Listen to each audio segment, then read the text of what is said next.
This is Eric at Frog Valley Tropical Fruit Farm, and this is Florida Natural Farming. So I'm just going to do the rounds today, look at fruit trees. I'm going to look at the Kwai Muk. That's what this tree behind me is. Artocarpus parvus. It's in the jackfruit family of fruits, and this is a grafted tree that's about 8 years old. It was planted as a little tiny 6 to 8 inch grafted tiny little tree right here. I never watered it.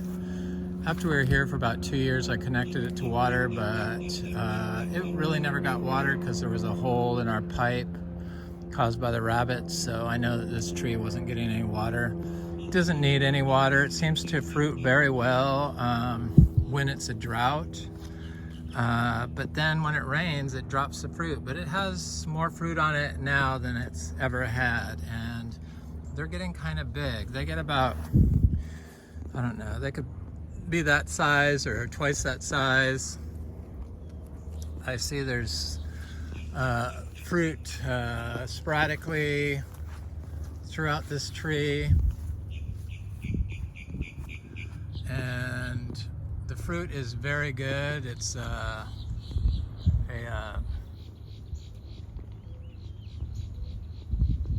sweet and tart type fruit. My mouth's watering thinking of it. It melts in your mouth. You eat it skin and all, and then it can have several tiny or small seeds in it. Not, good flesh to seed ratio. Excellent, in fact. And I think everyone should grow this tree. It's just a beautiful tree. I have some seed grown trees. One of them has fruited, but not consistently like this grafted tree.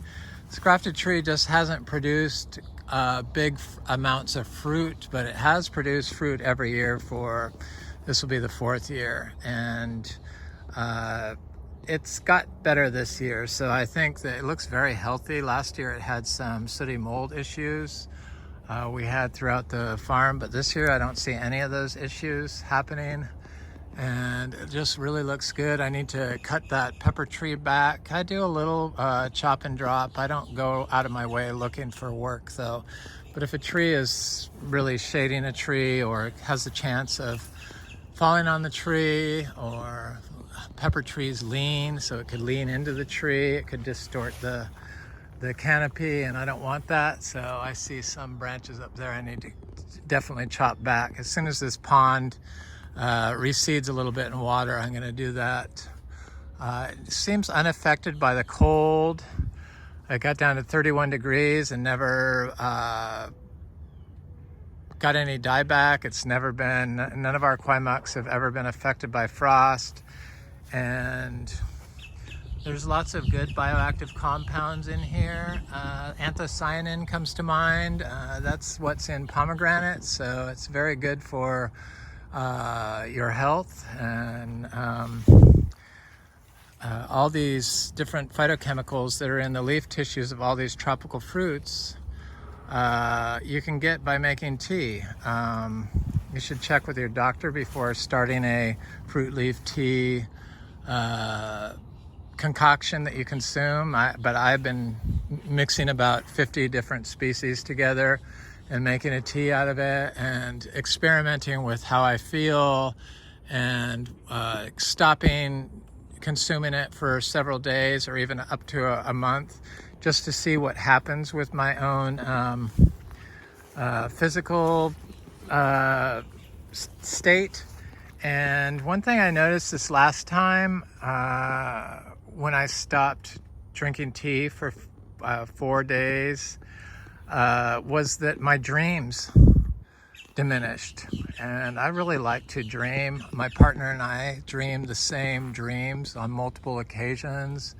I think that's due to quantum entanglement. But I mean, that's the only way I can explain that. But it happens at least once a week.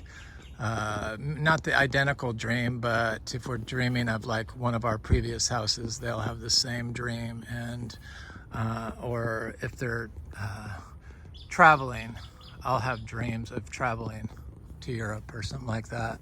And so I pay attention to my dreams, and I notice that my dreams were negatively affected by not consuming the fruit leaf tea. I do take vitamin B12, and I noticed that plays a significant role in the amount of dreams I have. So dreaming is important for neurological function. I guess it's a sign of good brain health. I'm not a doctor. I just like to biohack my own health.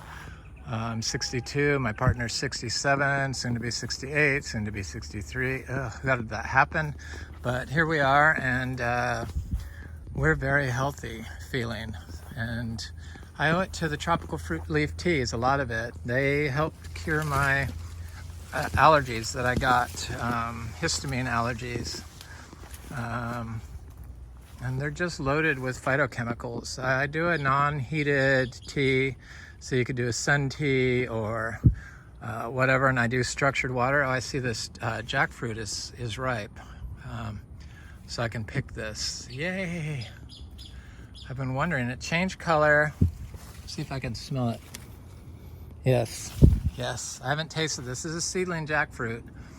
A lot of our jackfruits, because of the drought, they were covered in fruits in the winter, but because we don't water and the drought came along, a lot of the young fruit fell. In fact, I think all of it except for that one fruit, but they're all young jackfruits.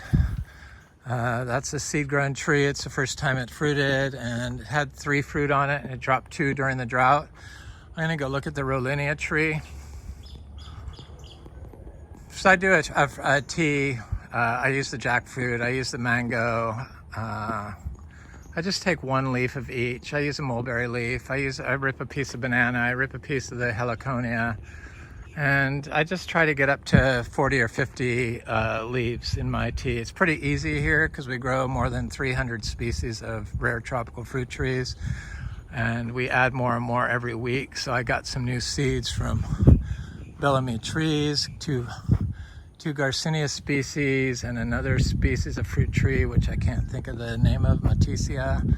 I can't think of the second part, but here's our Rollinia trees. This has been a fruit tree that's been elusive for producing fruit for us, but it flowers year round, and I know eventually we're going to get there. It's got flowers on it now. It seems to have a lot of flowers. It appears like it wants to fruit. Looks like maybe there it could be trying to set some fruit, but I don't know. It'll fruit eventually. I'm not worried about it. We do not pollinate anything, so they have to pollinate on their own. I'm just not going to do it. I just refuse. If they can't produce fruit on their own, then I really don't want to grow them. We just have too many trees here that it would just be impossible to constantly do that with fruit trees, and we haven't had to. So we started this farm to be Achachairu farm. We have more than 500 Achachairu. I've been planting all my. There's Achachairu right there. They're all various sizes, and we also grow a lot of citrus. Here's a citron.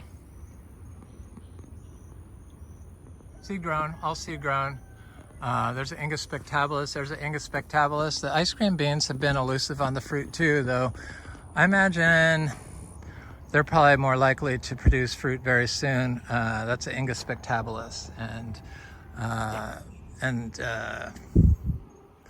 I use a leaf of both those. And there's a black sapote that's covered in fruit. This is Black Beauty black sapote. Black sapote is really a top tier fruit.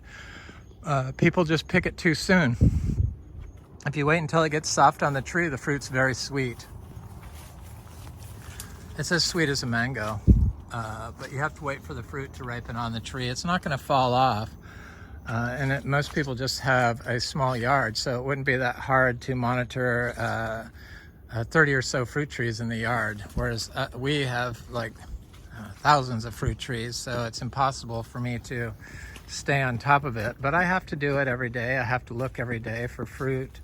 And here's a big Achachairu tree that has fruit on it. I've been getting fruit off of it every day. I've been trying to get the fruit on it. I see there's a lot more fruit on here. Still little green ones. There's orange or yellow ones and green ones and little ones and bigger ones. And you see this one right here. Is this ripe? No, it's still green. It's pretty big fruit. This is a kind of a small one, but it seems like it's ready. So they're usually like twice this size, but sometimes you get a small fruit, but they still taste the same. They just don't have as much fruit juice in them, or fruit in them. I really love it, and I enjoy eating the Achachairu.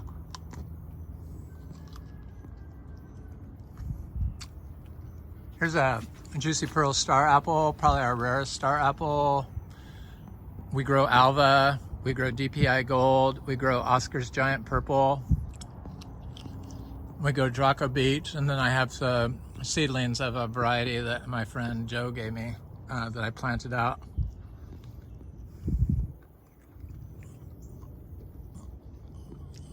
The best star apples are DPI Gold, Alva, and Juicy Pearl, Oscar's Giant Purple. Supposedly, there's no comparison between the like Draco Beach or the regular purple or the regular green star apple compared to these other varieties. They're just in a class of their own. This is an Oscar's Giant Purple star apple. I've been getting non-stop rain. There's a dwarf June plum, Spondius dulcis. There's that Angus spectabilis tree. There's a little cutie, you know, the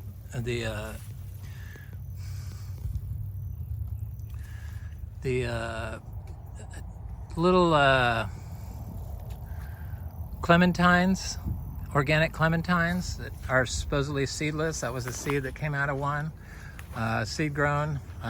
We've got a couple of those little tiny trees planted. I plant them when they're like 2 inches tall into these weeds. There's another Oscar's Giant Purple star apple.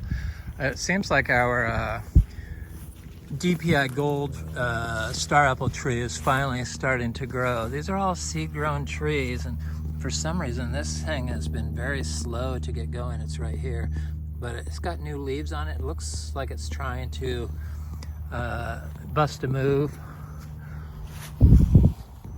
Got this philodendron Jose Bueno growing up the tree. That's a top cutting. I'm kind of obsessed with aroids, philodendrons and monsteras and anthuriums. Here's a cedar bay cherry. So I would take a fruit leaf from all these trees, and I'd also take leaves off this Biddens, and I would take leaves off this Caesar weed to put in my tea. I also use an oak leaf and a pine needle.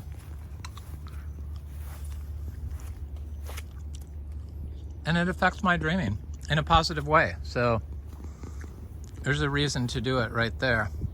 So I have a Florida Beauty philodendron growing over here. Very tough plant. It's that variegated plant. It's not attached to anything, but it's trying to grow and attach itself to this palm tree.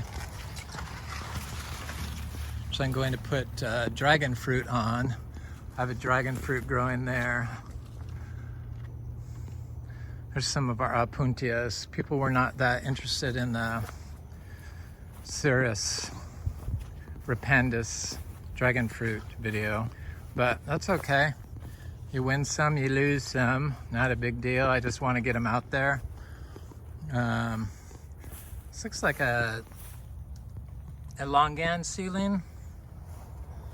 I wanted to say it was a Talicia colac tree, but I'm pretty sure it's a longan. They kind of look similar, and they look similar to the Spanish lime. Here's some of our rare aroids trying to grow up the tree. So I'm going to work my way over to the seeds I just bought. Here's another citrus. Our citrus doesn't get greening, and it's very healthy. And this is a blood orange, I believe. There's philodendron Jose Bono parent plant, and there's a philodendron domesticum variegata that is a very nice plant. It's attached to that tree.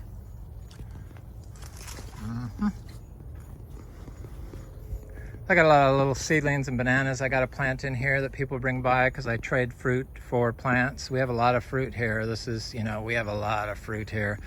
It's kind of crazy. I think all the fruit that goes to waste, like on this lemon drop mangosteen, Garcinia intermedia, it's just loaded with fruit. The fruit is delicious, but I just can't keep up on it, and I'm still eating mangoes.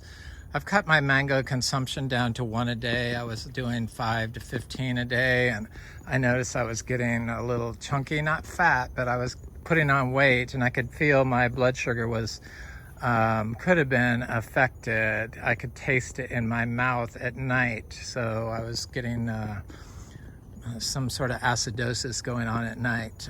So I cut it back and the weight instantly dropped off. I don't need to eat 5 to 15 mangoes a day. So these are those little, very expensive Garcinia seeds from Bellamy trees. They're like $60 and $40 and $50, and they all germinated. I have had very good luck growing Garcinia seeds. They seem to all germinate. That's what we specialize in. Though we've been branching out into, look at all the fruit on this. If you live near here, I have lots of these Garcinias if you need to taste them.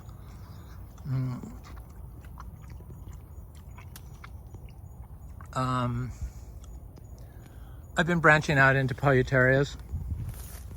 Intermedia is very good. It's almost as big as that Achachairu.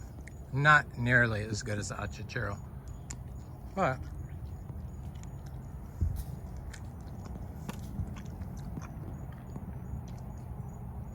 still delicious. So here's a Garcinia latissima. I was worried that it wouldn't pop up. It was my first $50 Garcinia seed, first $50 seed ever. I don't know. I think $60 is the most expensive I've paid. I saw some of those Eugenia seeds are $200. I don't think I would pay $200 for a seed, but I might. We grow about 40 different species of Garcinias now. I just can't keep track of them all. It's just there's so many that we've got. I planted one of those Garcinia latissimas. So I bought 2 seeds, $50 each. I bought them when they're on sale, so they're probably $40. But I planted the first one here because it was a lot bigger, and it's looking good. I wish I would put leaves out. It's a giant fruited variety. I got it planted next to an ice cream bean, a fuilii tree. My friend Frank gave me some fruit off his tree, and I planted the seeds. And I put the Garcinia latissima seeds in with the fuilii seeds, and they germinated. I had bought some Garcinia latissima seeds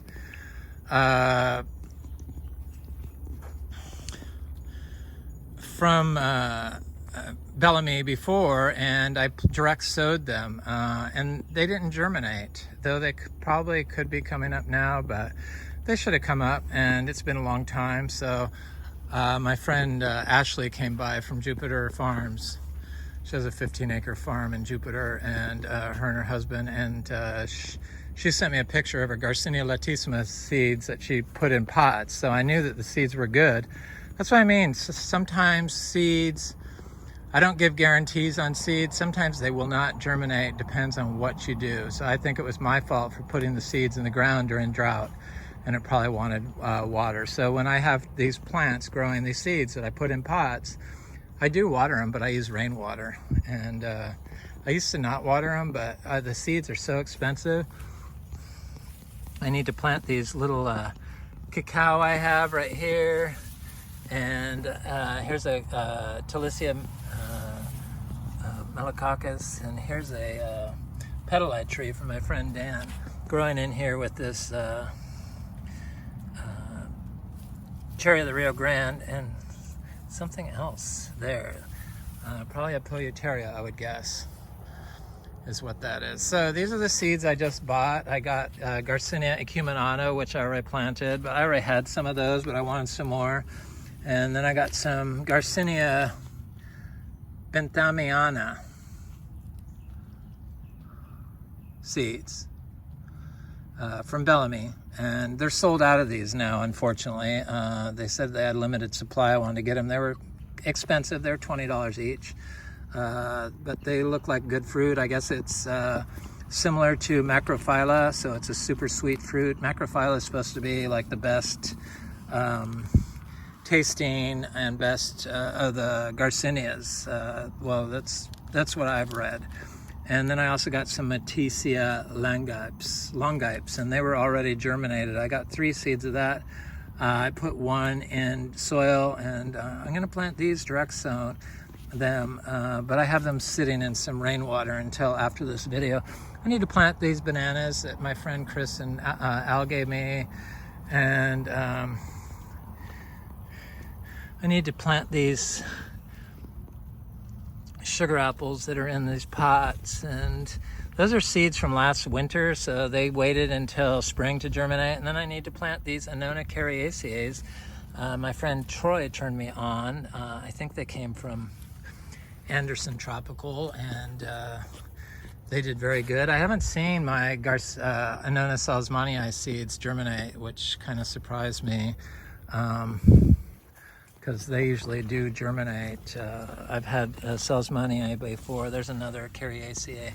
But I also have some trees over here. These sweet tamarinds from my friend Joe, and then I have all these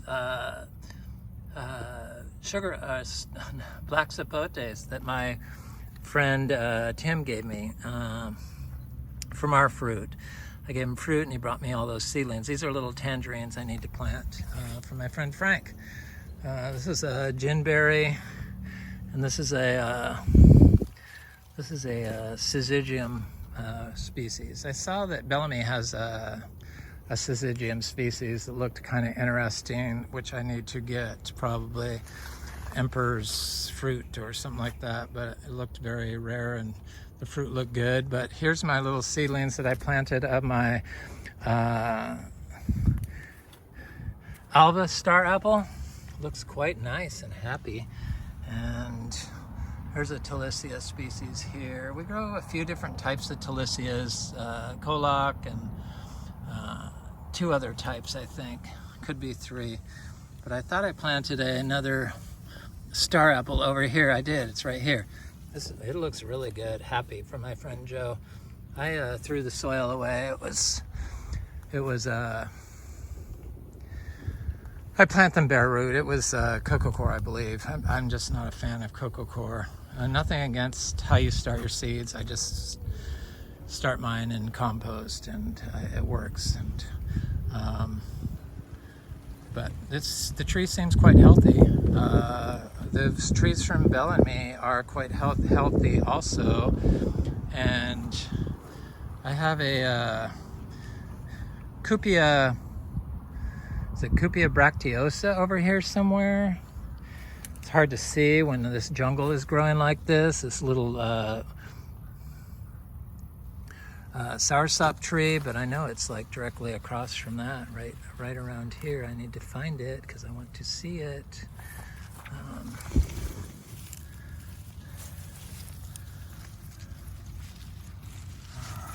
I had it marked, but it was so big I decided to leave it or take the stake out. But usually when I dig around, I can have a tendency to pull the plant up, and when it's right in front of me, it's kind of like looking for fruit on a tree. And it's right there in front of you, and you could look and look and look and never see it, and then all of a sudden you go the next day and there it is. I see it's right here. It looks like it's being affected by something. Something's eating it. That's what's been going on, but it looks healthy. But something's definitely eating the leaves. That's why I couldn't see it. It's a wild, dangerous world out here for little tiny trees, that's for sure. So I have little Garcinias I planted. I think this is Dewacre and Brazilian Charapu. And there's another one around here somewhere. And then I have this Polyeuteria macrophylla. It's looking good. But do you see how I grow? I plant this stuff in the ground when it's small. This Polyeuteria macrophylla came from Bellamy trees. I really like their little tiny trees they sell. Again, I will throw the soil away, rinse the roots in rainwater, and plant them bare root. They seem to thrive. I haven't seen any that have died from Bellamy, and I can't say that about other people's trees. Individuals that bring me trees, they all seem to thrive also. But I bought some trees from nurseries and tried to plant them bare root, and they just don't seem to respond. It's that Lanzone fruit tree. I had watched this video where it was growing, it was from, I think, the Philippines. Hello, Philippines. It was growing next to a keppel tree, right next to it. And that's what this is. So I planted it right near my keppel tree. The keppel tree seems to really thrive. That's a seed-grown keppel tree. Both of those are seed-grown plants. Here's our durians. I showed these last time. They look really good. They're very happy.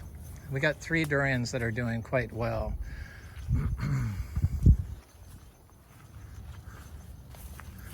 There's one of my cuttings of my philodendrons. There's a little coffee tree. I'm really surprised that coffee isn't a major commercial crop here in Florida. It's that easy to grow and fruit here. It's crazy. And you don't even have to water. It's very drought tolerant. Here's our little Plinia edulis. It's either Plinia edulis or Plinia inflata, but I think it's Plinia edulis. Here's some Garcinia linderos. They look good.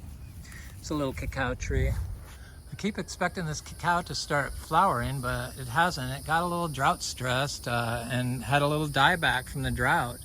That's what those branches are. It had never done that before. I believe that's because the neighbors shut off their artesian well, so it used to, I see it's trying to flower right here. So it's gonna start flowering here, yay. This produced 30 fruit for us last year, but they shut off their artesian well, the new owner of the property, for the first time since we've been here in more than 8 years. And we noticed plants that usually have never had drought issues have drought issues, like these little oaks, native oaks. This is Achachairu. We have a couple of what people would call swales in hill country, but here it's for drainage, water drainage. And in our case, it's not an old citrus grove. This was never an old citrus grove, but there is drainage here that they would, it would go into a pond. And this used to be like 20 feet across all rainy season.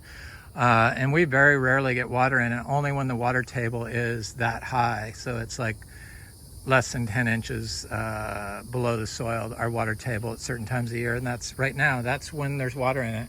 But I could step across it. It's not 20 inches. Before I'd have to wade across a 20-foot deep ditch. Stuff's really taken off. It really is like amazing. I need to get those bananas in the ground so that they can take advantage of all this rain, though I do plant bananas during drought and they seem to thrive just fine. So I divide them and plant them during severe droughts, and I haven't noticed any of them die. And maybe that is similar to that that guy Fred Smith, I think his name is, that says to plant in poor soil and then increase the fertility of the soil, and the trees do really good.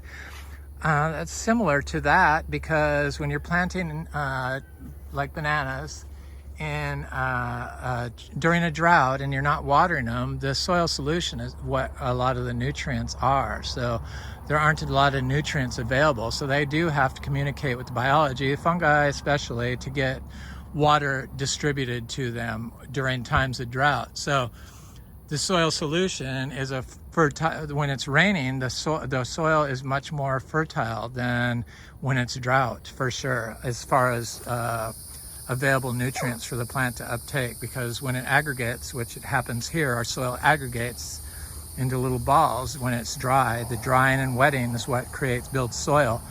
So when it dries, it holds all the nutrients, pieces of roots and carbon and minerals and all the biology, and it holds it in that thing. But when it rains, it releases those into the soil solution. So it's much like that. So I do see where that could actually be a positive effect in some cases. So I see why it could work. But when you grow naturally, you don't have to worry about it. There's always ups and downs in the quality of your soil. It just doesn't, there's not a constant available of nutrients. And that give and take of nutrients enables the tree to exercise its mitochondria, so it can deal with abiotic stress. So if it constantly has nutrients, the mitochondria is going to be very weak. But whereas if it's like starved of nutrients, then its ability to adapt is greatly enhanced. Look at those mushrooms. Here's Braziliensis. I show this all the time. I'm going to go look at some citrus.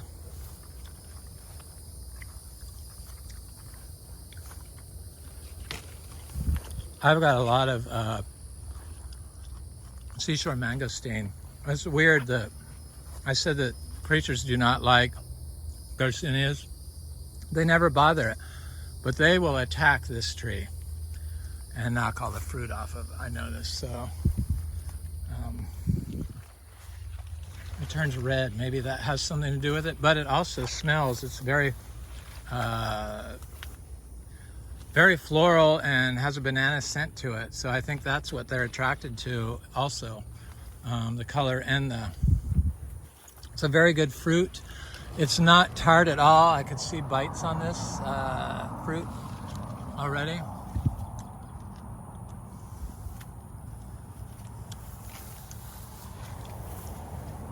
It's a very good fruit. It's better than these. It's mostly sweet once it turns red. This one's starting to turn. They're very good sized and they have a good amount of pulp in them. I really like this fruit.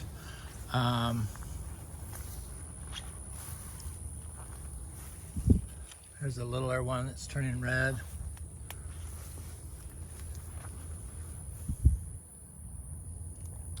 This is the first day I haven't seen fallen fruit, which is a good thing.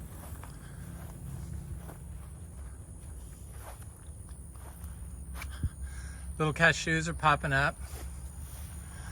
That's what that is. Cashew season is basically come and gone.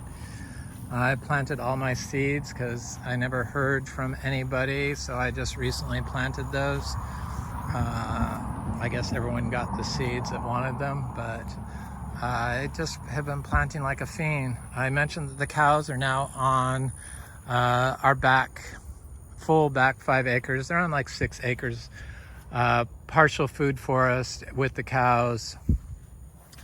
I just decided to take my chances. We have to make this farm work. And we have so much fruit that if it gets affected by the cows, then I'm not too worried about it. It's got some standing water on this path. It's been raining that much here.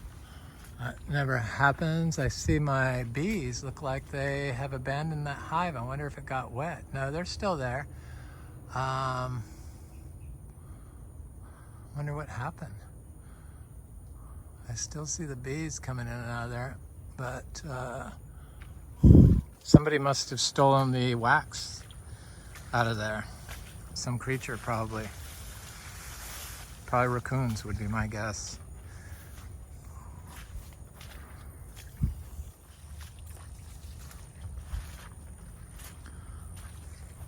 haven't been able to mow because it's been so wet. I don't like to mow when it's wet. And usually we don't have any standing water, but the standing water is on the path where it's compacted. Right off the path, the soil is higher because mowing causes soil subsidence, which lowers the height of your soil. So that's why it's not got water. Here's a little Polyteria species of some sort that my friend Frank gave me. I can't remember the name of it. This guanabana tree is produced a fruit finally for the first time, a Miami soursop, and I thought I saw a lot of flowers on it. In fact, I know I did. I wonder if they are going to set fruit. Yeah, I see a little fruit up there set. Yay! That's good. This is a peach cobbler mango, one of my favorite mangoes. We finally have been, we got a lot of fruit off of our M4 that I pulled off the tree because my friend Greg in Tiny Jungle on YouTube, he's waited 2 years for M4 seeds from us, mango seeds. And so I wanted to make sure I actually had them for him this year. So I'm taking the seeds after I eat them and I'm putting them directly into pine shavings, dusted with a little compost, just because if I put them out, rats or somebody will steal them, rats or squirrels or somebody. Here's some of our citrus, seed-grown citrus. We have lots and lots and lots and lots of sugar apples also.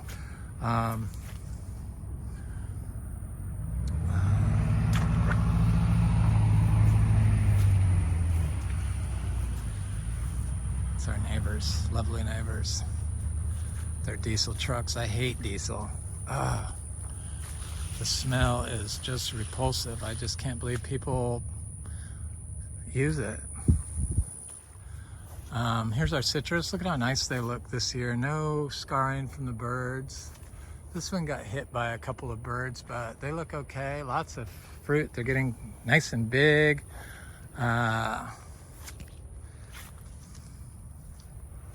Definitely I do a leaf of these. So this is our own personal citrus called the Miko Lemon. We don't have an issue with greening. Greening is a management issue. That's all it is.